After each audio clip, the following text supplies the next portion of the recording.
आशा करता हूं आप सब बहुत अच्छे होंगे। मेरा नाम है सिद्धांत अग्निहोत्री। स्टडी ग्लोस पे आपका बहुत बहुत स्वागत है। दोस्तों, चाइना के भूटान पे नजर पड़ गई है।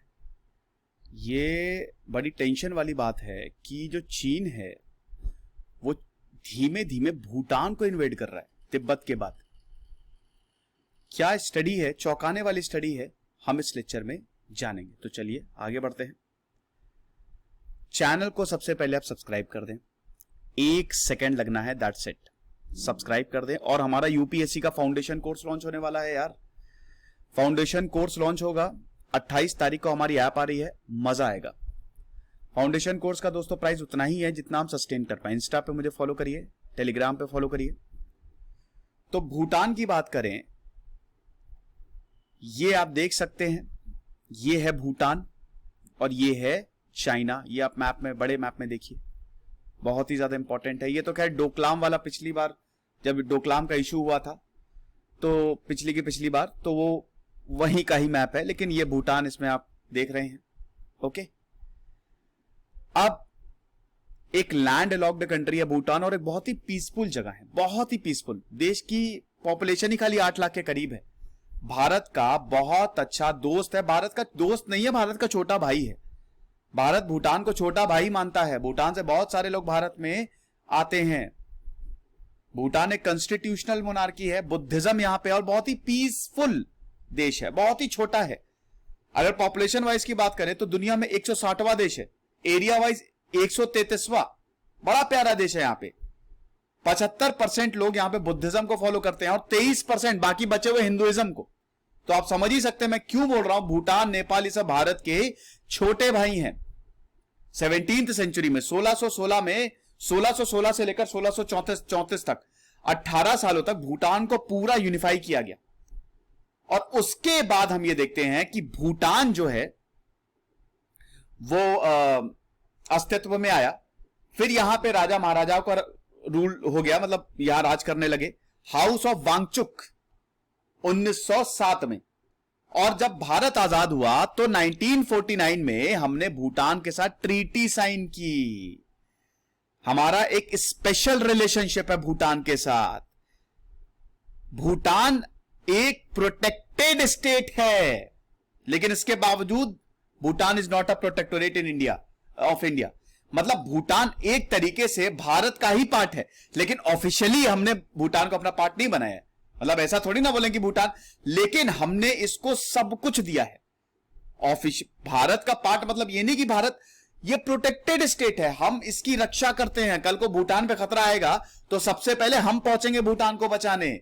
पॉलिसी, डिफेंस, कॉमर्स, भूटान पे हम हस्तक्षेप करते हैं और भारत भर भर के भूटान को मदद देता है। हमारे भूटान से इतने अच्छे रिलेशन है। 1949 की ट्रीटी, 2007 की ट्रीटी, और अब चाइना बदमाशी कर रहा है। ये इतना प्यारा सा देश, चाइना इसको भी नहीं छोड़ रहा है। रिपोर्ट आ रही है कि धीमे धीमे चाइना भूटान को इन्वेड करता जा रहा है और सालों से ये हो रहा है, धीमे धीमे से मेरी जिंदगी में आना। पेपर जो पब्लिश हुआ है फॉरेन पॉलिसी में, ये बोला है चाइना ने पूरा शहर बना लिया है, रोड बना ली है, power plant, 2 CPC buildings, communication base, military, police, बचा ही क्या। चाइना ने अपनी ब्रांच खोल ली है भैया। कितना दूर? बॉर्डर से 8 किलोमीटर अंदर तक। बहुत बहुत ज्यादा खतरनाक। चाइना ने वेलकम किया था जो इंटरनेशनल विजिटर आए थे इन द सिटी ऑफ कनमिंग, यूनान प्रोविंस, जो चाइना का बॉर्डर है भूटान में, यहां पे ही जहां पे बेस बनाया है। ये वाइल्ड टेरेन है। ये वाला जो भूटान से एरिया लगता है ना, ये बहुत ज्यादा डेवलप्ड नहीं है।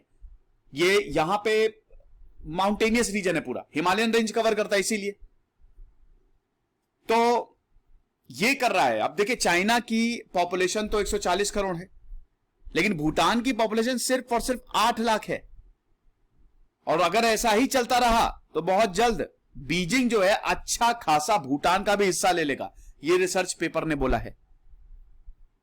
अब भूटान को पता नहीं चलता, नहीं यार, उनकी कोई, मैंने बताना, एक तो भारत प्रोटेक्ट करता है, उनकी कोई बहुत बड़ी आर्मी है नहीं, वो धीमे धीमे चाइना बढ़ रहा है आगे, चाइना की स्ट्रैटेजी रहती है। और अगर भूटान चाइना को मतलब कुछ कर भी दे तो चाइना का क्या ही कर लेगा। तो आप देख सकते हैं कि it involves a strategy that is more provocative than anything China has done on it's land borders in the past. और उसके बाद जो बुद्धिस्ट भूटानीज हैं, तिब्बत और बुद्धिस्ट भूटानीज बहुत कॉमन है, बहुत ज्यादा कॉमन है। तिब्बत अब चाइना में 1949 आते आते जैसे ही कम्युनिज्म आया चाइना में, तुरंत चाइना ने सबसे पहले तिब्बत पे कब्जा किया, सबसे पहले। और तब से लेकर अभी तक चाइना की बाउंड्री, मतलब तिब्बत भारत, पहले तो तिब्बत की बाउंड्री भारत से लगती थी, अब तिब्बत चाइना में है तो चाइना की बाउंड्री भारत से लग रही है। भूटान की कैपिटल है थिम्पू, और जैसा कि मैंने बताया कि भारत से बहुत अच्छे रिलेशन, हालांकि भूटान भी बहुत एकदम अड़ा हुआ है कि ऐसा हम कुछ करने नहीं देंगे।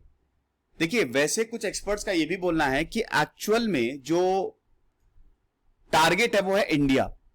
अरुणाचल प्रदेश को चाइना अपना मानता है, यह भी आपको पता ही है कि अरुणाचल प्रदेश तो हमारा है, चाइना ये बोलता है।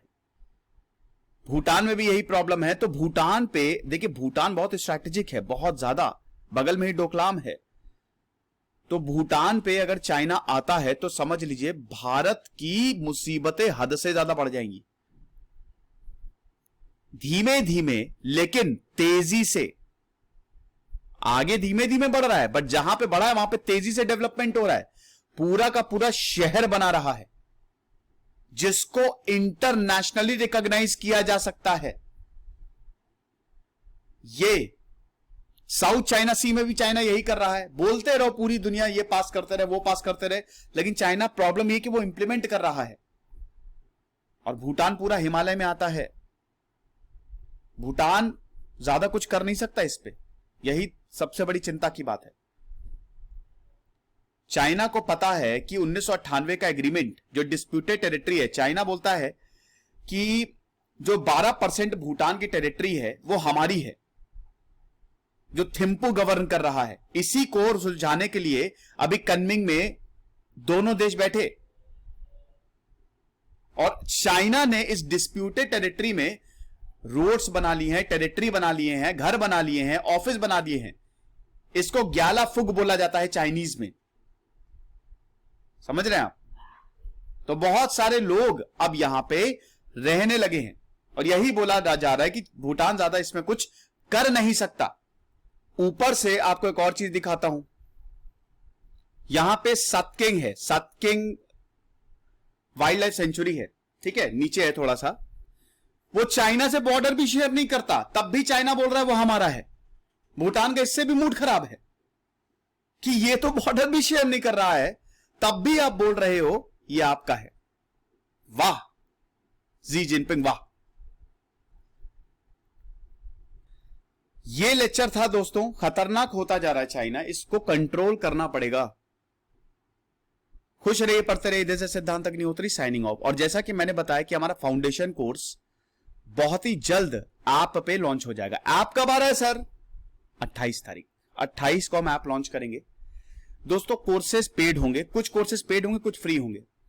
पेड क्यों सर? यार आप ही लोगों से हमने रिक्रूटमेंट किया है, आप लोगों ने जो हमको मेल भेजी, पहली बात तो बहुत बहुत शुक्रिया। यूपीएससी की बात है, तो उनमें से हमारा क्राइटेरिया ये था कि कम से कम एक बार तो वो इंटरव्यू तक गया ही हो। तो हम बहुत ज्यादा वैल्यू प्रोवाइड कर रहे हैं।